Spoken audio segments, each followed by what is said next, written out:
Toujours dans la partie redressement, nous avons dans cette première situation travaillé avec une charge résistive.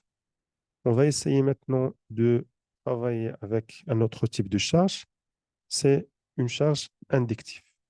On va, au lieu d'une résistance, on va rajouter une inductance au niveau de simple alternance et peut-être au niveau de double alternance si vous voulez également le faire.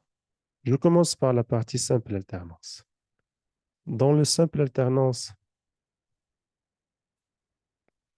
je vais garder ce schéma. Je vais faire juste copier-coller pour le montage avec une charge résistive.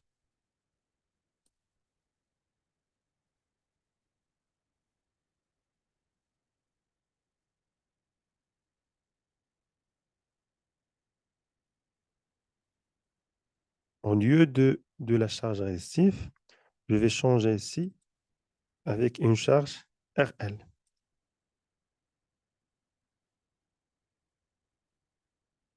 RL. Dans la résistance, je vais laisser la même valeur, 20, et dans l'inductance, je vais mettre, par exemple, 0,01 unité au niveau de l'inductance et je vais appliquer. Voilà. Dans la première, dans le premier redresseur, la charge est résistive. Dans la deuxième, la charge il est inductive. Je vais voilà, lisser les autres paramètres inchangeables et je vais par la suite lancer la simulation pour voir le résultat. Je vais lancer la simulation pour qu'on puisse comparer les deux sorties.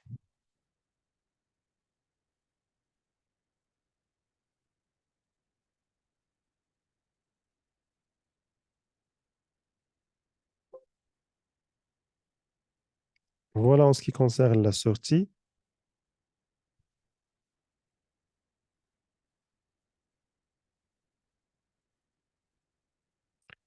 La première sortie, c'est 69,5. La deuxième, c'est 69,17. Alors là, avec la valeur moyenne avec la charge inductive, elle est relativement faible par rapport à une charge par rapport à une charge résistive. Je vais essayer d'augmenter la valeur de l'inductance.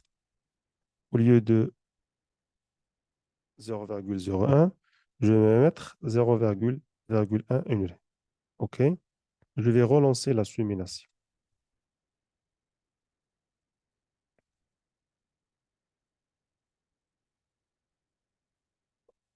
Voilà.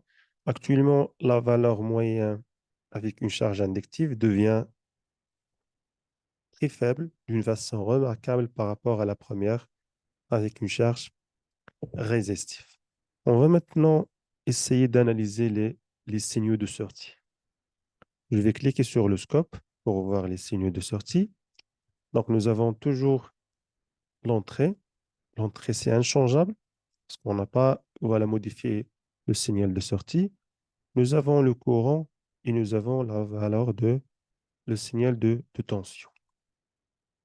En ce qui concerne la comparaison entre la tension d'entrée et la tension de sortie, on trouve que la tension d'entrée s'annule après 0,01 seconde. La même chose pour la tension de sortie, il s'annule à 0,01 seconde. Par contre, la valeur du courant, ou bien le courant ne s'annule qu'après un passage de presque 0,015 secondes. Donc, il y a ici un retard du courant dans l'annulation par rapport à la tension. Par contre, on trouve qu'au niveau de la tension, il y a une valeur négative. Après, il devient égal à 0. C'est l'effet de l'inductance. L'effet de l'inductance, c'est pratiquement de retarder le courant par rapport à la tension. Dans la charge inductive, on trouve que la tension s'annule avant l'annulation du courant et par la suite, on trouve qu'il y a toujours une tension négative au niveau de la sortie. C'est pour ce faire, on trouve que la valeur de sortie d'une charge inductive, il est relativement faible par rapport à la tension avec une charge résistive qui est vraiment visible au niveau de la tension de sortie. On voyait ici, la tension de sortie représente une composante négative et diminue la tension de sortie. Pour remédier à ce problème, au niveau de la charge résistive, plutôt au niveau de la charge inductive, on pourra insérer une diode en parallèle qui s'appelle la diode de roue libre pour assurer, voilà, ou bien éliminer le déphasage entre le courant et la tension. On rajoute la diode de roue libre. Je vais faire copier-coller pour la diode ici, CTRL R pour la rotation de la diode, et je vais mettre la diode en parallèle avec la charge inductive.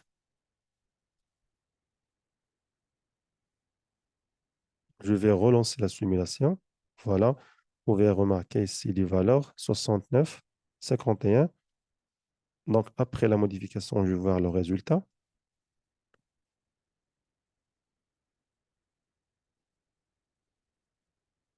Voilà, actuellement, les deux valeurs, ce sont presque les mêmes.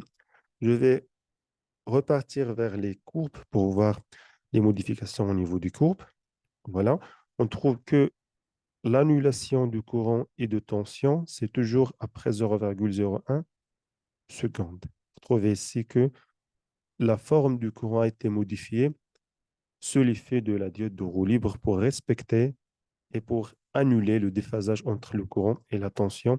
Et comme ça, on trouve que la forme de la tension de sortie, c'est comme la tension d'entrée. Par contre, au niveau du courant, on trouve qu'une partie du courant a été annulée pour respecter la forme de sortie. On pourra faire la même chose dans le cas de redressement double alternance. Donc, voilà, on, on a maintenant comparé le montage redressement simple alternance, le montage redressement double alternance, et on a travaillé avec une charge résistive et une charge inductive. Dans le redressement simple alternance, la sortie, on a gardé une seule alternance. Dans le double alternance, nous avons gardé deux alternances. La différence entre le simple alternance et le double alternance, c'est pratiquement au niveau de la valeur moyenne de sortie. La valeur moyenne de tension de sortie au niveau de double alternance, c'est le double par rapport à un redressement simple alternance. Lorsqu'on rajoute une inductance, on trouve que le courant devient en retard par rapport à la tension, ce qui va engendrer une diminution au niveau de la tension de sortie. Pour remédier à ce problème de charge inductive, on peut rajouter en parallèle avec la charge une diode qui s'appelle la diode de roue libre pour stabiliser la valeur de tension de sortie.